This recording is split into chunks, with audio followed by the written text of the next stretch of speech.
Hello everyone, I'm Sour Mandy, and today I'm going to show you how to get these hips. We're going to make hip pads and the undergarment with pockets to put them in. Let's get started. We're going to be using the hip pads undergarment sewing pattern, which you can download at katkow.net or on my Etsy shop. The sizes range from extra small to 2X and are based off of US standard mins. You're going to need some upholstery foam, 2 to 3 inches thick depending on your preference. You'll need a 2-pack for the hips, and you may need 1 additional pad for the 2 booty pads, which are optional. Some snaps and a snap tool. Some elastic for the waistband, 1.5 inches to 2 inches is preferred.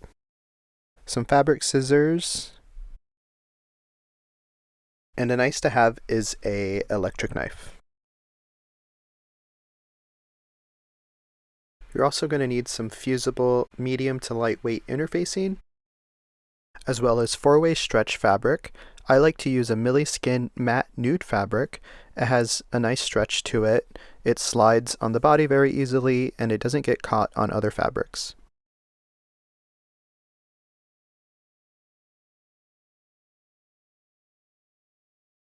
Next, we're going to print the sewing pattern we downloaded.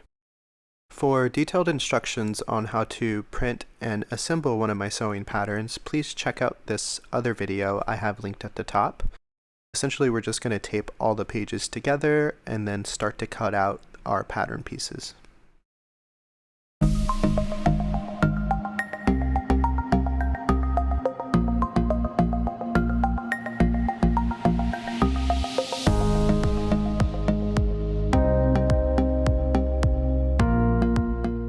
Then we're going to use our pattern pieces to cut out our stretch fabric.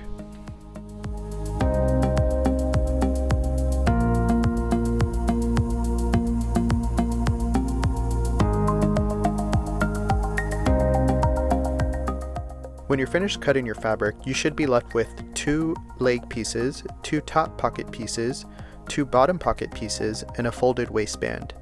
The great thing about this pattern is that it comes with pockets for your pads, so you can switch them out depending on if you want a thick or thinner look, and they also won't move around as you wear them.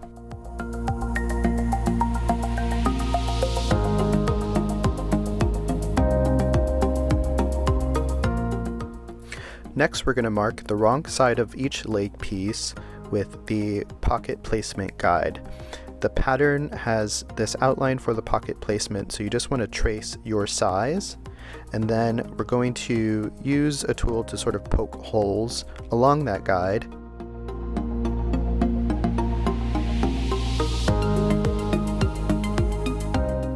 And use a fabric marker to mark those holes.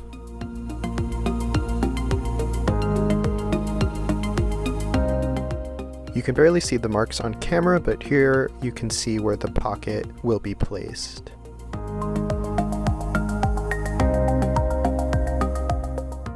And then we just want to repeat on the opposite side.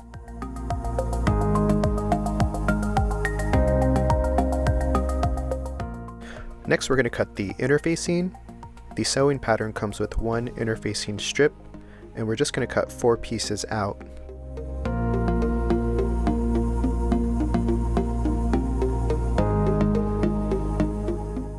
We're then going to cut each interface piece into 4 equal pieces. These pieces are going to be used for giving the snaps a bit more structure.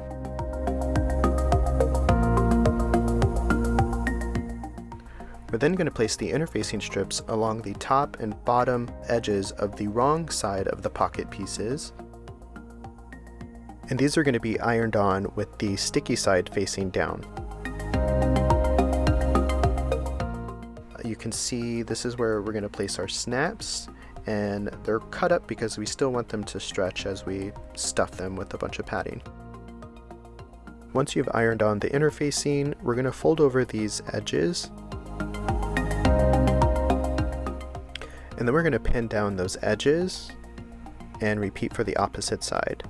These edges are just going to be sewn with the zigzag stitch.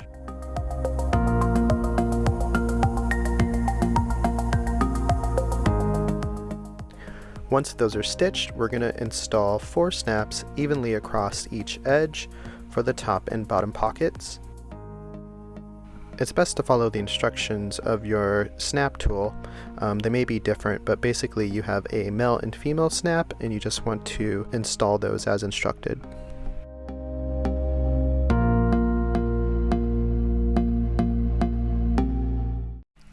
Then we're going to snap the pockets together and lay them on top of the wrong side of each leg piece, lining up to the pocket guide dots we marked up earlier. Then we're just going to set pins all along the pocket to really secure it to the leg piece. We don't want it moving around as we sew it.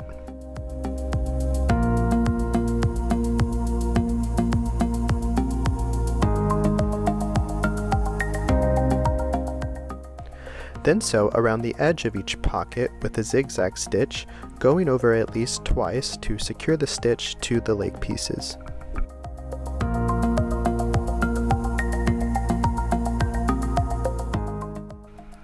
And this is what your inner pocket should look like.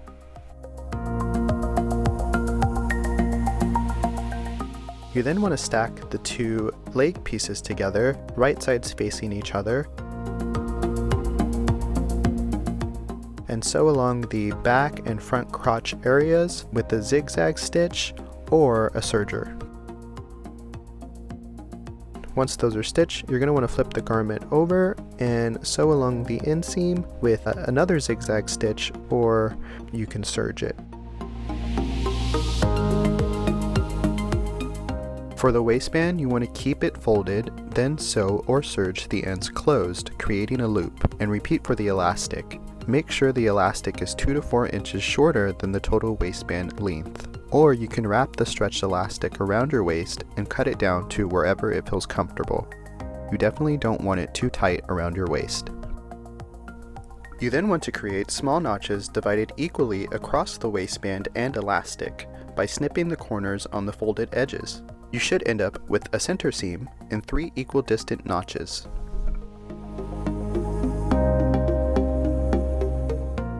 Then, with the wrong side of the waistband facing up, you're going to want to sandwich the elastic inside of the waistband by folding the waistband vertically over the elastic. Stretch the elastic so the notches line up and pin along the bottom edge.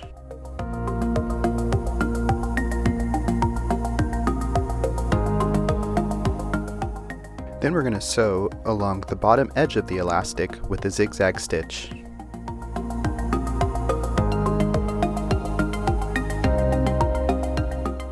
And here is your elastic waistband.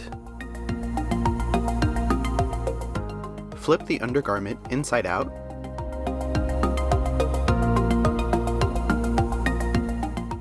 Then create side notches along the top edge of the undergarment.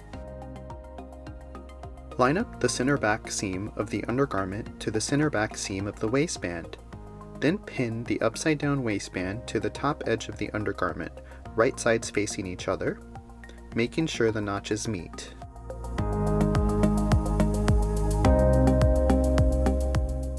Then serge or sew with a zigzag stitch around the edge of the waistband.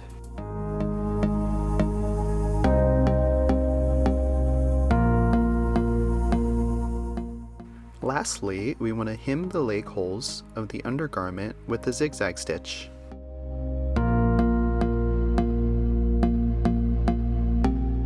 And the undergarment is complete and ready to be stuffed. For the hip pads, gather your 2 pieces of foam. Then trace the hip pad guide that comes with the sewing pattern. These guides come with internal lines for you to follow as you carve your pads. Punch holes along the guides, then trace the lines on the pads. Then repeat for the opposite pad.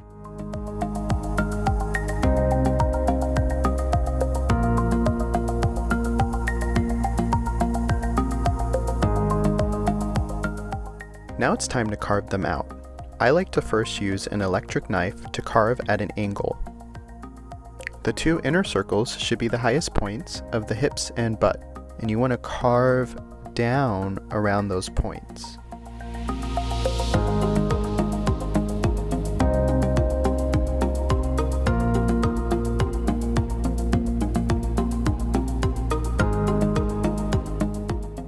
Next, I like to use scissors to smooth out the curves.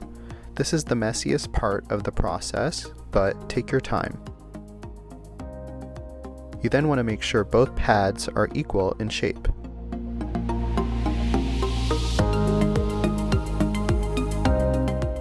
You can now finally stuff the pads inside of the pockets of the undergarment with the carved side facing down. Here you will see I'm inserting an optional booty bump pad, which also comes with the sewing pattern. Essentially, you would just carve it in a similar way as you did the hip pads.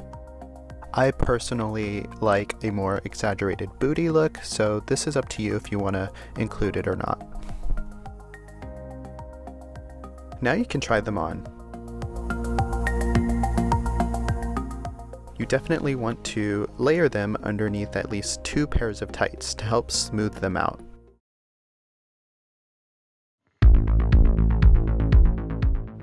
And here's the final look. In total, I spent around $40 to $50 to create these. They can retail from $200 to $300, so you definitely can save a lot of money if you create them yourself.